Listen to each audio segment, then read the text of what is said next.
明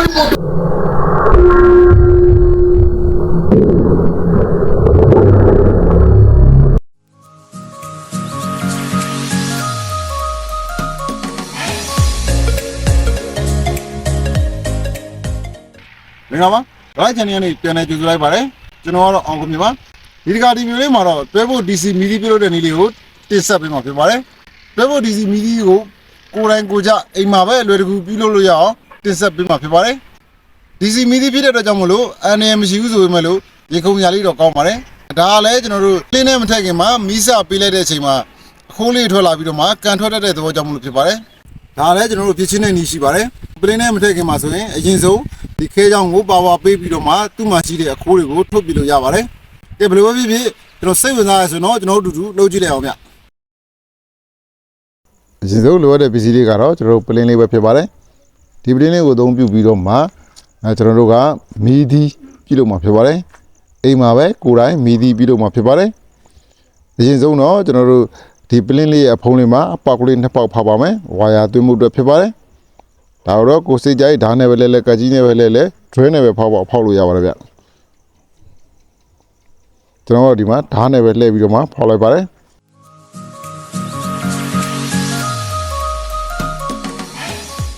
ဒါဆိုရင်ရပါပြီ။ဒီမှာဆိုရင်နောက်ထပ်လိုအပ်တဲ့ပစ္စည်းကတော့ဝါယာနှစ်ချောင်းဖြစ်ပါတယ်။ဝါနှစ်ချောင်းလိုမှာဖြစ်ပါတယ်။ဝါနှစ်ချောင်းကိုတစ်ချောင်းစီကိုဒီအပေါက်တစ်ပေါက်စီမှာထိုးထည့်မှာဖြစ်ပါတယ်။ပြောရရင်တော့ကျွန်တော်တို့မီးသီးရဲ့တန်စတင်နေရာမှာ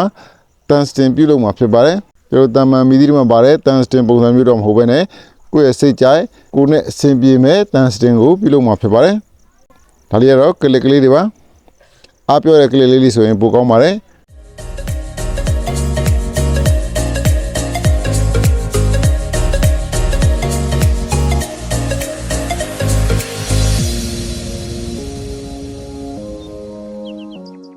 ပလင်းပုံးမှာဖောက်ပြီးတော့မှဝါကြိုးသွင်းထားတဲ့ဝါကြိုးကနေပြီးတော့မှဒီကလစ်ကလေးနဲ့တွဲမှာဖြစ်ပါတယ်။ဝါကြိုးတစ်ချောင်းကိုကလစ်တစ်ခုအနေနဲ့ဝါကြိုးနှစ်ချောင်းကိုကလစ်နှစ်ခုတွဲမှာဖြစ်ပါတယ်။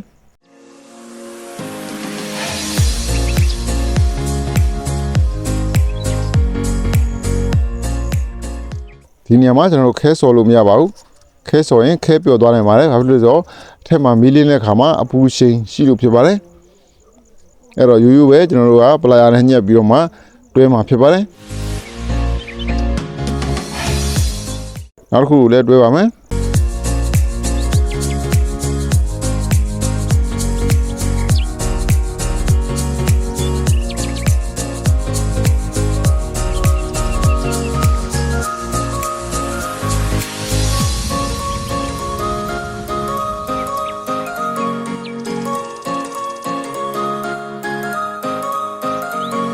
ရပါပြီဒါဆိုရင်တော့ကျွန်တော်တို့ကလစ်လေးနှစ်ခုကိုတွဲပြီးတော့ပါပြီ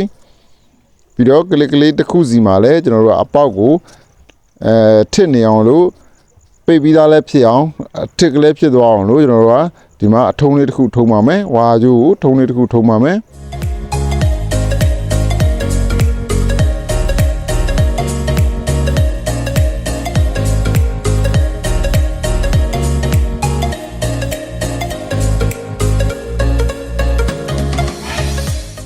ထုံးထားတဲ့နေရာကိုနောက်တစ်ဖက်နဲ့လည်းညီအောင်လို့ကျွန်တော်တို့ချိန်ပြီးတော့မှထုံးပါမယ်အဓိကတော့ဒီထုံးလေးတွေကအပေါက်မှာတစ်နေအောင်လို့ဖြစ်ပါတယ်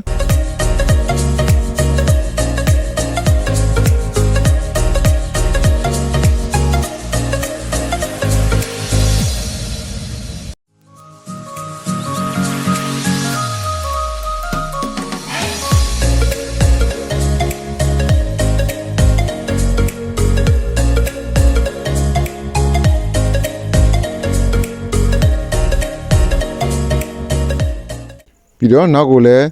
ရှေ့လိုပဲအထုံးလေးတွေထုံပါမယ်ဒါဆိုရင်ငြိမ်သွားပြီးတော့မှရှေ့တိုးနောက်ဆုံးမဖြစ်တော့ပါဘူးကျိုးထုံတဲ့အခါမှာကျွန်တော်ဒီအပေါက်ကိုပိတ်သွားအောင်လို့သေသေးချာချာလေးကျွန်တော်တို့ကတ်ပြီးတော့မှထုံမှာဖြစ်ပါတယ်ခုလိုပုံစံတိုင်းကတ်နေအောင်ထုံအောင်မှာဖြစ်ပါတယ်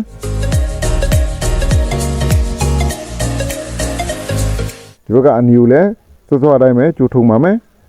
ဒါဆိုရင်ကျိုးထုံလို့လည်းပြီးပါပြီကလစ်တက်လို့လည်းပြီးပါပြီ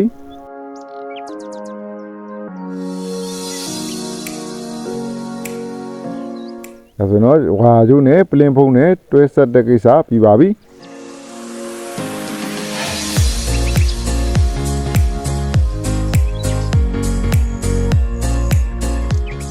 ဒါကတော့ကျွန်တော် 0.5 ခဲဆန်လေးပဲဖြစ်ပါတယ်ခဲဆန်ဘူးလေးကိုစတိုးတိုင်းတွေမှာအလွယ်တကူဝယ်လို့ရပါတယ်ဒီမှာကျွန်တော်ခဲဆန်တစ်ခုကိုထုတ်ယူပါမယ်ဒီခဲဆန်ကိုသုံးပြီးတော့မှကျွန်တော်တို့ကမီဒီလုံးမှာဖြစ်ပါတယ်ဒီခဲဆန်ကိုကျွန်တော်တန်စတင်နေရာမှာစားထိုးပြီးတော့မှအသုံးပြုမှာဖြစ်ပါတယ်ရှင်းနေကျွန်တော်တို့ကတစ်ဝက်လောက်ချိုးပါမယ်ဒီနေရာမှာသတိထားမှာကခဲဆန်လေးရလည်းသေးပြီးတော့မှဒီဘက်ကကလစ်ကလည်းမောင်းဝတန်နေဆိုရင်တော့ခဏခဏကျိုးနေမှာဖြစ်ပါတယ်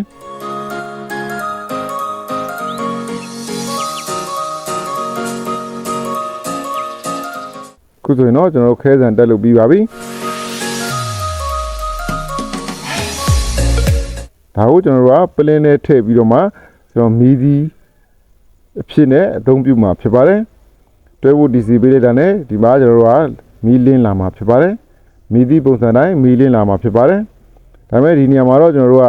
တစ်ခါတည်းတန်းလို့မရသေးပါဘူးအထဲမှာပလင်းထဲမှာရှိတဲ့အောက်ဆီဂျင်တွေကိုရင်ဆုံးဖယ်ထုတ်ရပါဦးမယ်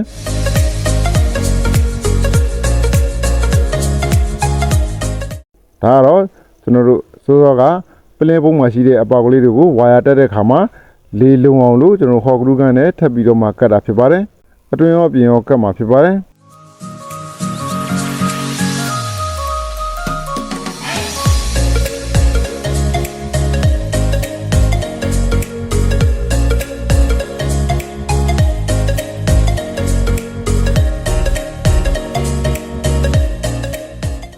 ဒါကတော့ကျွန်တော်ဖျောင်းနိုင်ဖြတ်စာလေးပါဖျောင်းနိုင်အတူလေးပါဒီတူလေးကိုကျွန်တော်အဖုံးထဲမှာကျွန်တော်တို့ကစိုက်ပြီးတော့မှအောက်ဆီဂျင်ထုတ်တဲ့ခါမှာအသုံးပြုမှာဖြစ်ပါတယ်ဒီစံအောက်ဆီဂျင်မထုတ်ခင်မှာဒီခဲချောင်းလေးမှာရှိတယ်ကျွန်တော်အရင်ဆုံးစပြီးတော့မှပါဝါပေးမှာဖြစ်ပါတယ်ဒီလိုပါဝါပေးလိုက်မှအခုလိုလေကန်ပြီးတော့မှအဖုံးပွင့်ပြီးတော့မှပေါက်သွားတာမျိုးပေါက်ထွက်တာမျိုးမဖြစ်ဘဲနဲ့ကျွန်တော်အဆင်ပြေမှာဖြစ်ပါတယ်အဲကြောင့်မို့လို့ပလင်းနဲ့မတက်ခင်မှာကျွန်တော်တို့တွဲဖို့ကိုအရင်ဆုံးပါဝါပေးလိုက်မှာဖြစ်ပါတယ်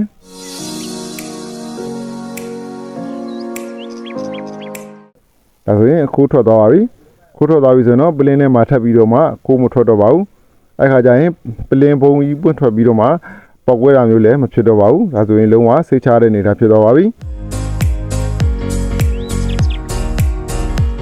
ရနေပြီးတော့မှကျွန်တော်တို့ပလင်းကိုဆွတ်ပါမယ်ပလင်းဆွတ်တဲ့ခါမှာဆိုတော့ကစိုက်ထားတဲ့ဖျောင်းနိုင်ကိုအရင်ဆုံးမီးနဲ့ညှိပြီးတော့မှမီးထွန်းပြီးတော့မှပလင်းပိတ်ပြီးတော့မှမီးကိုညှိမှာဖြစ်ပါတယ်ပလင်းထဲမှာအောက်ဆီဂျင်ပြတ်သွားတာနဲ့မီးကအလိုလိုညှိတော့မှာဖြစ်ပါတယ်ဒီကတော့ပလင်းထဲမှာအောက်ဆီဂျင်ဝင်မနေအောင်အောက်ဆီဂျင်ကျန်းမနေအောင်ပြုတ်တာဖြစ်ပါတယ်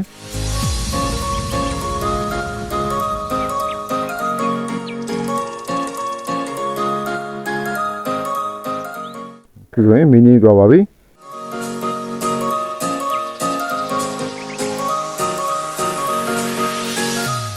ခုဆိုရင်တော့ကျွန်တော်တို့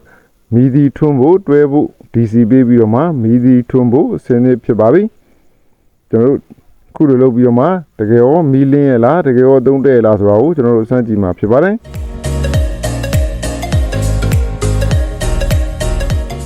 ဒီမှာဆိုရင်အပေါင်းတို့အနီနဲ့အနေနဲ့ဒီနေရာမှာတော့အပေါင်းတို့တွေအနီနဲ့တွေမှတ်ဆရာမလိုပါဘူးကိုယ်စိတ်တိုင်းကြကိုကြိုက်သလို join လို့ရပါတယ်စပြီးတော့မှမီးထွန်းကြည့်ပါပြီတကယ်မီးလင်းပါလေဗျာခုဆိုကျွန်တော်တို့မီးသီးပုံစံတိုင်းပဲတကယ်ကိုမီးလင်းသွားပါပြီလုံးဝပွင့်ထွက်ခြင်းကန်ထွက်ခြင်းလည်းမရှိတော့ပါဘူး